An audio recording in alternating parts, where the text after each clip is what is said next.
Hallelujah, Hallelujah.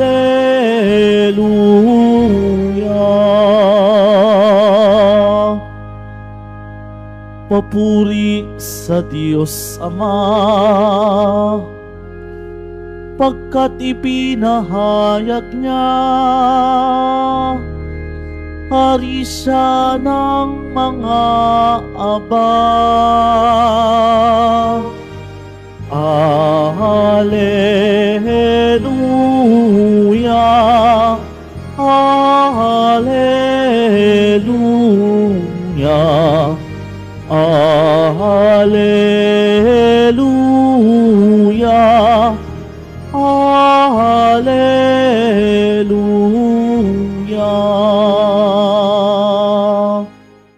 Sumainyo ang Panginoon. At sumayo rin Ang pagpapahayag ng mabuting balita ng Panginoon ayon kay San Lucas. papuri sa iyo, Panginoon. Noong panahong iyon, sinabi ni Jesus, "Ano ang katulad ng paghahari ng Diyos? Saan ko ihahambing ito? Katulad ito ng isang butil ng mustasa na itinanim ng isang tao sa kanyang halamanan. Ito'y lumaki hanggang sa maging punong kahoy at namungad ang mga ibon sa mga sanga nito." Sinabi pa ni Jesus, "Saan ko itutulad ang paghahari ng Diyos? Katulad ito ng lebadurang inihalo ng isang babae sa 3 takal ng arina, ano pat umalsa ang buong masa." Mga kapatid, ang mabuting balita ng Panginoon.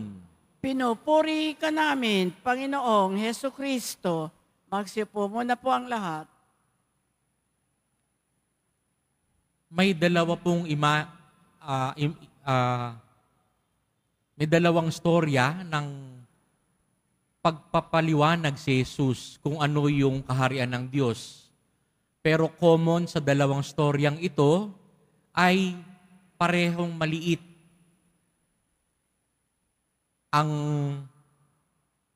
Ang seed, ang mustard seed po ay napakaliit. Mas maliit pa ito sa butil ng munggo. Pero kapag namunga na, napakalaki. Ganon din yung lebadura o tinatawag na yeast. Konting halo lang sa arena, ito'y magpapaalsa ng arena. Pero kailangan tama po yung sukat. Ganon din naman po sa itinanim na buto ng mustasa o mustard seed. Kailangan fertile yung pagtataniman. Okay yung soil. Pag binalikan po natin yung ating unang pagbasa, kadalasan ito po ay ginagamit kapag may kinakasal. No? At kayo po ditong mga may asawa, alam nyo naman na hindi naman instant o agad-agad na nagdesisyon kayo mag-asawa. Hindi naman agad-agad na napamahal kayo sa isa't isa. Nagsimula rin ito sa isang maliit na actions, small actions. Maliit na pagsulyap, maliit na pagbati, kamusta ka? Maliit na pagbabay, o mag-ingat ka. No? Mula sa attraction na ganon, nagde-develop hanggang sa mapamahal kayo sa isa't isa at itataya nyo ang inyong buhay dahil mahal nyo ang isa't isa. Kapag kayo'y kinasal, ano ang feeling? Parang langit, no? Parang kaharian ng Diyos na nagmula sa mga maliliit na bagay, sweet nothings, small acts of kindness sa isa't isa. Pero inalagaan ito at isinama ang Diyos sa pagsasama ninyo. Pero ganun pa man kung itong mga maliliit na bagay ay naging negative naman, maliliit na away, maliliit na alitan, kinalaunan yung pagsasama nyo ay hindi parang langit, kundi parang impyerno ang pagsasama nyo. Kaya wag natin ibabaliwala yung mga maliliit na bagay. Dahil katulad ngayon sa ebanghelyo natin, maliit na bagay ang mustard seed, maliit na bagay ang yeast o levadura. Pero importante ito, nagpapaalsa ng tinapay yung levadura, yung mustard seed kapag yumabong, kapag lumaki, maraming nakikinabang, mga ibon nakakapagpugad dito. No? Ganon din po kung paano natin buhayin ang kaharian ng Diyos dito. Ngayon po'y hinahamon tayo na wag natin antayin yung great na makikita. Kasi sanay tayo pag sinabing kaharian, malaki. No?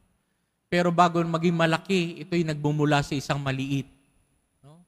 Sa ating mga nakakasalamuha araw-araw, ano ba naman yung mag-good morning tayo o good afternoon? O ngumiti o tumango para i-acknowledge yung presensya ng nakasalubong mong tao. Marahil hindi natin malalaman sa buhay natin na yung ngiti natin, yung pagbati natin sa ating nakasalubong ay naka-uplift, no? Nakatulong sa kanya, sa buhay niya, sa kanyang hirap na dinaranas. Kahit papano nakaambon siya o nakaanggi siya ng kaharian ng Diyos dahil may nag-recognize pa rin sa kanyang katauhan. Huwag ho natin hayaan yung maliliit na bagay na ibaliwala.